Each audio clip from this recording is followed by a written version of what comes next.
नमस्कार व्यूअर्स, गौतम बुद्ध की इस कहानी के माध्यम से आप जीवन में आने वाली सभी समस्याओं का हल निकाल सकते हैं और लक्ष्य प्राप्ति में आ रही बाधाओं को दूर कर सकते हैं।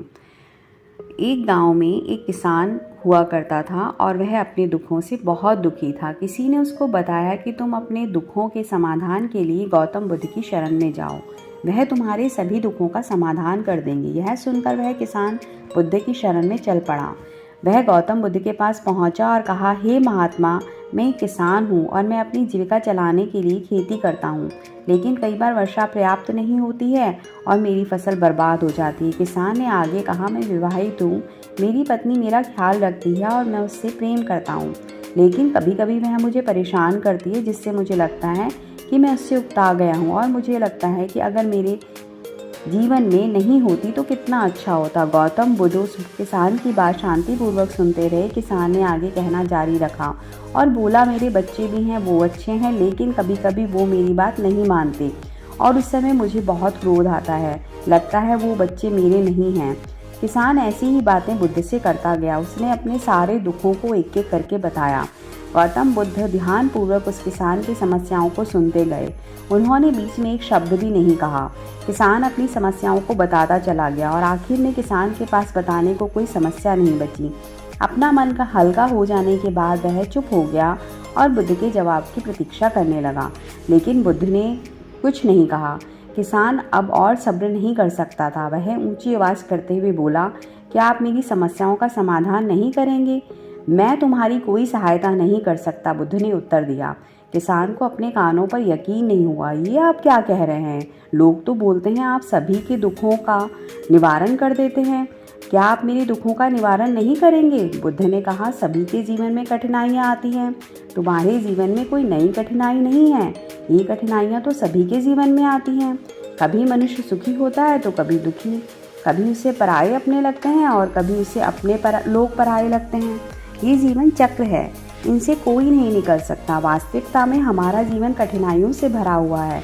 मेरा, तुम्हारा और सभी लोगों का जीवन समस्याओं से ग्रसित है, इसीलिए मैं इन समस्याओं का समाधान नहीं कर सकता हूँ। यदि तुम किसी एक समस्या का उपाय कर भी लो तो उसके स्थान पर एक नई समस्या खड़ी हो जाएगी। यही जीवन का अटल सत्य है। यह सुनकर किसान क्रोधित हो गया और बोला, सब लोग कहते हैं कि आप महात्मा हैं, मैं यहाँ एक आस लेकर आया था और आप मेरी सहायता करेंगे। अगर आप मेरी समस्याओं का समाधान ही नहीं कर सकते तो मेरा आना यहाँ व्यर्थ हुआ। इसका मतलब सभी लोग झूठ बोलते हैं, मैं बेकार ही आपके पास आया। इतना बोलकर किसान उठकर जाने लगा। तभी बुद्ध ने कहा, मैं तुम्हारी इन समस्याओं का समाधान तो नहीं कर सकता हूँ, लेकिन हाँ, मैं तुम्हारी एक दूसरी समस्या का समाधान कर सकता हूँ। किसान ने आश्चर्य से कहा, इन समस्याओं के अलावा दूसरी भला वह कौन सी समस्या है? बुद्ध ने कहा, वह यह है कि तुम नहीं चाहते हो कि तुम्हारे जीवन में कोई समस्या हो। इसी समस्या के कारण ही दूसरी कई समस्याओं का जन्म हुआ है। तुम इस बात को स्वीकार कर लो कि सभी के जीवन में समस्याएं होती हैं, कठिनाइयां होती हैं। तुम सोचते हो कि तुम इस दुनिया में सबसे ज़्यादा दुखी हो, तुम्हारे जितना कोई और दुखी नहीं है। तुम अपने आसपास देखो, क्या वो लोग तुमसे कम दुखी हैं?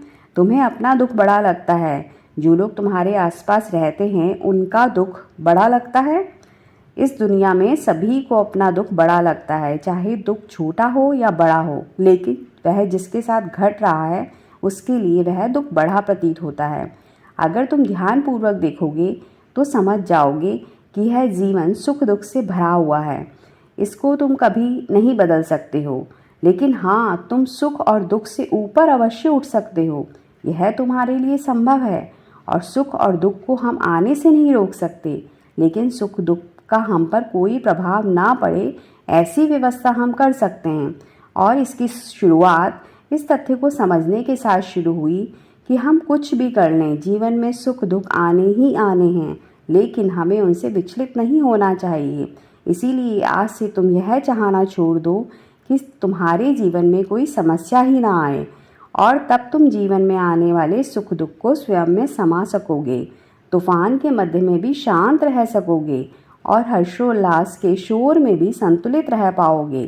किसान बुद्ध के चरणों में गिर पड़ा। वह समझ चुका था कि अब उसे क्या करना चाहिए। मित्रों, यह जीवन सुख दुख से भरा हुआ है। ऐसे में यह सोचना गलत है कि दुख कभी आए ही ना। इस कहानी में बुद्ध द्वारा कही गई बातें हमें दुख से घबराने या सुख में अत्यंत उत्साहित होने की जगह एक संतुलित जीवन